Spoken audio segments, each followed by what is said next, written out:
দক্ষিণ কোরিয়ার ডিরেম ও flash memory সরবরাহকারী কোম্পানি এসকে হাইনিক্সকে আর্থিক পুরস্কার দিবে যুক্তরাষ্ট্রের বাণিজ্য বিভাগ। অ্যাডভান্স প্যাকেজিং প্ল্যান্টের পাশাপাশি কৃত্রিম বুদ্ধিমত্তা নির্ভর এআই গবেষণা ও উন্নয়ন কেন্দ্র স্থাপনে এ পুরস্কার দেওয়া হবে বলে সূত্রে জানা যায়।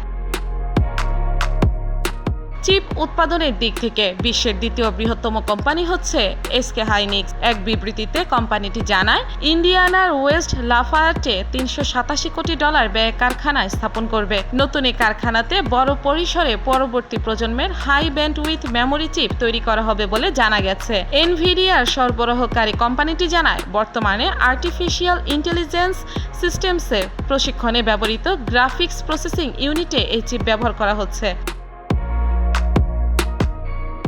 মেমোরি প্যাকেজিং প্ল্যান্ট নির্মাণের পর 1000 নতুন কর্মসংস্থানের সুযোগ তৈরি হবে। সেই সঙ্গে যুক্তরাষ্ট্রে সেমিকন্ডাক্টর সরবরাহ চেইনে যে ঘাটতি রয়েছে সেটিও পূরণ হবে বলে জানিয়েছে বাণিজ্য বিভাগ। এর আগে 2022 সালে যুক্তরাষ্ট্রে সেমিকন্ডাক্টর ও অন্যান্য যন্ত্রাংশ উৎপাদন কার্যক্রম বাড়াতে $3,900 কোটি ভর্তুকি প্রদানের অনুমোদন দেয়। এছাড়া আরও $7,500 কোটি ঋণ দেওয়ার কথা রয়েছে।